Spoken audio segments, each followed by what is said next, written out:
పోటెత్తిన పట్నం మున్సిపాలిటీలు కార్పొరేషన్లలో కలిపి 73% పోలింగ్ అంట. మున్సిపాలిటీలు కార్పొరేషన్లలో కలిపి మొత్తము 73% అయితే పోలింగ్ నమోదు కావడం జరిగింది. యాదాద్రి జిల్లా చౌటుప్పల్లో అత్యధికంగా 91.91%. నల్గొండ జిల్లా నందికొండలో అతి తక్కువగా 59.68% అంట. చూడండి ఒక్కసారి, చౌటుప్పల్లో 91% పైగా పోలింగ్ నమోదైందంటే ఏ రకంగా పోలింగ్లో పాల్గొన్నారో చూడొచ్చు. అసలు రికార్డు స్థాయిలో పాల్గొన్నారు. మహబూబ్ నగర్ కార్పొరేషన్లోని 16వ డివిజన్ బోయపల్లిలో ఓటు వేసేందుకు బారులు తీరిన ఓటర్లు, మహిళలే మొత్తం పెద్ద ఎత్తున ఓట్లు వేయడానికి క్యూ లైన్లలో వేచి ఉన్నారు. ఉదయం నుంచే ఓటర్ల బారులు, చెదురు మదురు ఘటనలు మినహా పోలింగ్ ప్రశాంతం. స్ట్రాంగ్ రూమ్లో అభ్యర్థుల భవితవ్యం, రేపు కౌంటింగ్. చిన్న చిన్న ఘటనలు మినహా రాష్ట్ర వ్యాప్తంగా జరిగినటువంటి ఈ మున్సిపల్ ఎన్నికల్లో ప్రశాంతంగా అయితే పోలింగ్ ప్రక్రియ ముగిసింది. రేపు కౌంటింగ్ ఉంటుంది. మరి కౌంటింగ్లో ఎవరెవరి భవితవ్యం ఏ రకంగా ఉంటుంది అనేటటువంటిది మరికొన్ని గంటలు వేచి ఉంటే తెలిసే అవకాశం ఉంది. మున్సిపల్ ఎన్నికల పోలింగ్ ఎట్లా జరిగిందంటే ఒకసారి చూడండి. ఎన్నికలు జరిగినవి మున్సిపాలిటీలు 116, కార్పొరేషన్లు 7, వార్డులు డివిజన్లు. మున్సిపాలిటీలలో వచ్చి 2582 వార్డులు, 414 డివిజన్లు. పోలైన ఓట్లు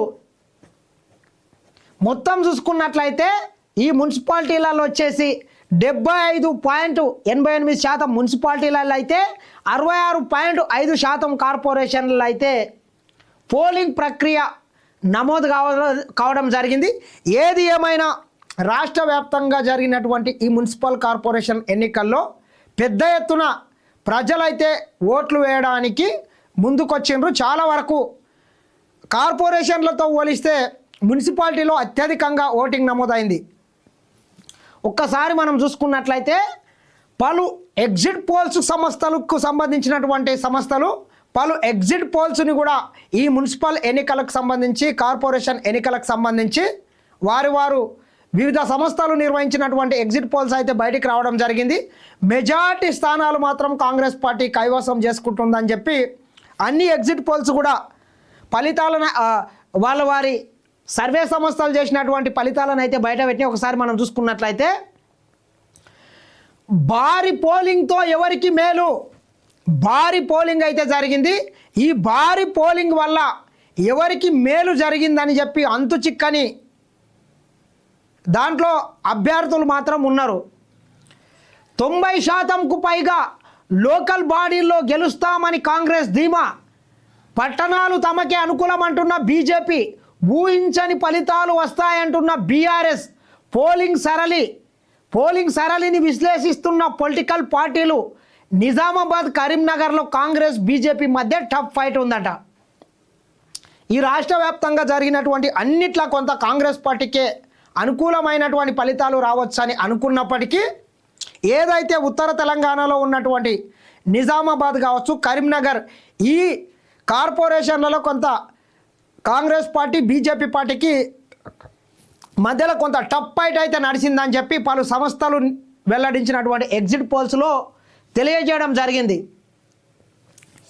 ఒక్కసారి మనం చూసుకున్నట్లయితే ఈ ఎన్నికల్లో మాత్రం మిత్రులారా రాష్ట్ర వ్యాప్తంగా కొన్ని ప్రాంతాల్లో అయితే నోట్ల వరద పారిందని మాత్రం చెప్పొచ్చు. ప్రధానమైనటువంటి పార్టీలు కాంగ్రెస్ పార్టీ కావచ్చు, బీజేపీ కావచ్చు, బీఆర్ఎస్ గారిని కావచ్చు, ఓటర్లను పెద్ద ఎత్తున ప్రలోభాలకైతే గురి చేసిండ్రు. కొన్ని మనం చూసుకున్నట్లయితే శంకర్పల్లి కావచ్చు, చేవెళ్ళ కావచ్చు, ఈ మున్సిపాలిటీల పరిధిలో ఒక్కొక్క ఓటుకు 25,000, 30,000 కూడా ఇచ్చిండ్రంటే ఏ రకంగా అయినా కౌన్సిలర్లుగా గెలవాలని చెప్పి వాళ్ళు ఏ రకంగా పట్టుబట్టినరో మీరు ఒక్కసారి ఆలోచన చేయొచ్చు. కాంగ్రెస్కే జై కొట్టిన ఎగ్జిట్ పోల్స్. V6 వెలుగు సర్వేలో కాంగ్రెస్కు 85 నుంచి 95 మున్సిపాలిటీలు, బీఆర్ఎస్కు 15 నుంచి 20, బీజేపీకి 2 నుంచి 5, మజ్లిస్కు 2 వచ్చే ఛాన్స్ అంట. 7 కార్పొరేషన్లలో 5 కాంగ్రెస్కే దక్కవచ్చని అంచనా. ఈ రాష్ట్ర వ్యాప్తంగా జరిగినటువంటి మున్సిపల్ ఎన్నికల్లో 85 నుంచి 90%, 95 మున్సిపాలిటీలను కాంగ్రెస్ పార్టీ కైవసం చేసుకుంటుంది. అదేవిధంగా 7 కార్పొరేషన్లలో 5 కార్పొరేషన్లను కాంగ్రెస్ పార్టీ ఖాతాలో వేసుకుంటుంది. మరి కేవలం ఇంతన్నారు అంతన్నారు పొడుస్తాం పీక్తాం అన్నటువంటి బీఆర్ఎస్ పార్టీ చూసుకున్నట్లయితే ఒక 10 నుంచి 15 స్థానాలు బీఆర్ఎస్ గెలవచ్చు. అదేవిధంగా ఒక 2-3 స్థానాలని బీజేపీ మజ్లిస్ గెలవచ్చు అని చెప్పి పలు ఎగ్జిట్ పోల్స్ అయితే అంచనాలను అయితే వేసినాయి. అదేవిధంగా V6 వెలుగు కూడా ఒక ఎగ్జిట్ పోల్ని అయితే విడుదల చేయడం జరిగింది. ఏ ఎగ్జిట్ పోల్ అయినా కానీ కొంత కాంగ్రెస్ పార్టీకే ఎడ్జ్ కనబడ్డది. కాంగ్రెస్ పార్టీ కూడా గెలిచే అవకాశం ఉన్నది. ఎందుకంటే గత 10 ఏళ్ళు కల్వకుంట్ల చంద్రశేఖరరావు గారు ఆయన చేసినటువంటి పరిపాలన మొత్తం చూసిండ్రు కాబట్టి ఆయన పరిపాలనను విసిగి వేసారినటువంటి ప్రజలు ఈరోజు కాంగ్రెస్ పార్టీ అభ్యర్థులకు పెద్ద ఎత్తున పట్టం కట్టే విధంగా ఓటర్లు కూడా పెద్ద ఎత్తున పోలింగ్ స్టేషన్లకు తరలివచ్చి ఓట్లు వేసిండ్రని మాత్రం చెప్పొచ్చు. ఒక్కసారి మనం చూసుకున్నట్లయితే వెలుగు చేసినటువంటి ఎగ్జిట్ పోల్స్లో కాంగ్రెస్ పార్టీ ఒక 5 కార్పొరేషన్లను కాంగ్రెస్ పార్టీ తన ఖాతాలో వేసుకునే అవకాశం ఉంది. అదేవిధంగా బీజేపీ ఒక్క స్థానాన్ని ఒక్క నిజామాబాద్ లేదా కరీంనగర్లో కూడా కొంత బీజేపీ ఆ కార్పొరేషన్లలో కొంత ఆధిక్యతను అయితే కనపరచడం జరిగింది. కొంత 50-50 టగ్గపారు నడిచిందంట కాంగ్రెస్కు బీజేపీకి. అక్కడ ఇంకొకటేమో కాంగ్రెస్ వర్సెస్ బీజేపీ ఏదైనా గెలవచ్చు అని చెప్పి ఇంకొక దానిపైన అయితే వచ్చింది. ఒక్కసారి మనం చూసుకున్నట్లయితే ఎగ్జిట్ పోల్స్ అన్నీ కాంగ్రెస్ వైపే. మున్సిపల్ ముగిసిన వెంటనే వెలువడిన ఎగ్జిట్ పోల్స్ ఫలితాలు అధికార కాంగ్రెస్ పార్టీకే పట్టం కట్టాయి. ప్రధానంగా V6 వెలుగు ఎగ్జిట్ పోల్ సర్వే ప్రకారం రాష్ట్రంలోని 116 మున్సిపాలిటీల్లో కాంగ్రెస్ ఏకపక్ష విజయం సాధించే దిశగా వెళ్తోంది. ఆ పార్టీకి ఏకంగా 85 నుంచి 95 మున్సిపాలిటీలు దక్కుతాయని అంచనా వేయగా బీఆర్ఎస్కు 15 నుంచి 20 స్థానాలకు, బీజేపీ 2 నుంచి 5 స్థానాలకు పరిమితమయ్యే అవకాశాలు ఉన్నాయి. ఇక ఎంఐఎం 2 చోట్ల గెలిచే ఛాన్స్ ఉంది. రాష్ట్రంలోని 7 కార్పొరేషన్ల విషయానికి వస్తే 5 చోట్ల కాంగ్రెస్ జెండా ఎగురుతుందని, ఒక చోట బీజేపీ గెలుస్తుందని, మరో చోట కాంగ్రెస్ బీజేపీ మధ్య హోరాహోరీ పోరు ఉంటుందని ఈ సర్వే స్పష్టం చేసింది. మరోవైపు పీపుల్ పల్స్ సర్వే గణాంకాలు కూడా ఇదే తరహా ఫలితాలను విశ్లేషించాయి. కాంగ్రెస్ పార్టీకి 68 నుంచి 76 మున్సిపాలిటీలు, బీఆర్ఎస్కు 29 నుంచి 36 స్థానాలు లభిస్తాయని, బీజేపీ 3 నుంచి 5 స్థానాల్లో గెలిచే వీలుందని అంచనా వేసింది. కార్పొరేషన్ల వారీగా చూస్తే రామగుండం, మంచిర్యాల, కొత్తగూడెం, నల్గొండ, మహబూబ్ నగర్ కార్పొరేషన్లలో కాంగ్రెస్ పార్టీ మేయర్ పీఠం దక్కించుకునే అవకాశం ఉందని పేర్కొంది. అయితే ఉత్తర తెలంగాణలోని నిజామాబాద్, కరీంనగర్ కార్పొరేషన్లలో మాత్రం బీజేపీ హవా కొనసాగుతుందని, ఇక్కడ కాంగ్రెస్ బీఆర్ఎస్ కంటే కమలనాథులే ఎక్కువ డివిజన్లలో గెలుస్తారని పీపుల్స్ పల్స్ అంచనా వేసిందంట. ఇట్లా పలు సంస్థలు చేసినటువంటి సర్వేల్లో కాంగ్రెస్ పార్టీ మెజార్టీ స్థానాలను అయితే గెలుచుకునే అవకాశం ఉందని చెప్పి సర్వే సంస్థలు వెల్లడించినాయి. దక్షిణ తెలంగాణలో కొంత కాంగ్రెస్ పార్టీ వన్ సైడ్గా ఎన్నికలు అయితే కొనసాగినాయి అని చెప్పొచ్చు. ఉమ్మడి రంగారెడ్డి కావచ్చు, మహబూబ్ నగర్ కావచ్చు, నల్గొండ కావచ్చు, ఈ ప్రాంతాల్లో జరిగినటువంటి మొత్తం ఎన్నికల్లో మాత్రము కాంగ్రెస్ పార్టీ ఒక స్పష్టమైనటువంటి మెజార్టీ స్థానాలను అయితే దక్కించుకునే విధంగా ఉందని చెప్పి సర్వేలు అయితే వచ్చినాయి. సర్వేలు అట్లుంటే ఇంకా క్యాంపులు కూడా సురువైనాయి. మరి ఏ రకంగా కొన్ని తగ్గపారు ఉన్న దగ్గర ఇప్పటికే అభ్యర్థుల్ని తమ ఆధీనంలో పెట్టుకొని ఏ రకంగా ముందుకెళ్ళాలి అనేటటువంటి దాని మీద ప్రధాన పార్టీలు అయితే వ్యూహాలను రచిస్తున్నాయి.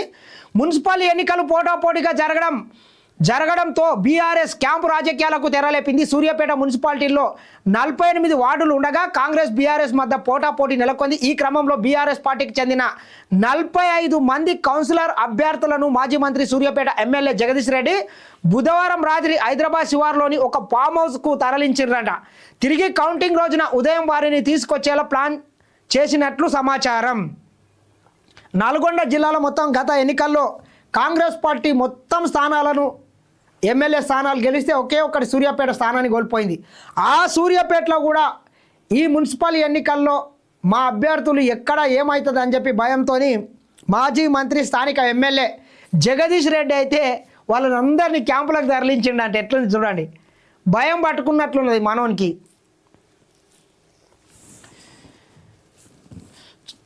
ఇది ఒక్కసారి చూసుకున్నట్లయితే మున్సిపల్పై సిప్యాక్ అనేటటువంటి సంస్థ కూడా ఒక సర్వేనైతే వెల్లడించడం జరిగింది. సంచలన ఫలితాలు వెల్లడి. 116 మున్సిపాలిటీల్లో 74 కాంగ్రెస్ ఖాతాల్లో, 7 కార్పొరేషన్లలో 5 కాంగ్రెస్కే, బీఆర్ఎస్ ఖాతాలో 36 మున్సిపాలిటీలు అంట. బీజేపీ సిపిఐకి మరో కార్పొరేషన్. గ్రౌండ్ రిపోర్ట్ శాంపుల్ ద్వారా స్పష్టం. సిప్యాక్ సంస్థ ఎండి సర్వే కిరణ్ చేసినటువంటి సంస్థల్లో కొంత బీఆర్ఎస్ పార్టీకి కూడా 36 మున్సిపాలిటీలు దక్కే అవకాశం ఉందని చెప్తున్నాడు. కానీ 36 కాదు కానీ 20 వరకు వచ్చే అవకాశాలే ఉన్నాయి, అంతకన్నా ఎక్కువ వచ్చే అవకాశం కూడా లేదు. మీరు చూడండి, ఇట్లా పలు సంస్థలు అయితే ఈ మున్సిపల్ ఎన్నికలకు సంబంధించినటువంటి సర్వే ఫలితాలను అయితే వెలువడించడం జరిగింది. మరి చూద్దాం, ఇంకా మరికొన్ని గంటలు ఆగితే ఈ సర్వేకి సంబంధించినటువంటి సంపూర్ణమైనటువంటి ఇవి ఎట్లయితే సర్వేలు నిజమైతే అబద్ధమైతే అనేటటువంటిది కొంత వేచి చూస్తే మనకు స్పష్టమైనటువంటి సంకేతాలు అయితే వస్తాయి. చూద్దాం ఏం జరుగుతుంది అనేటటువంటిది.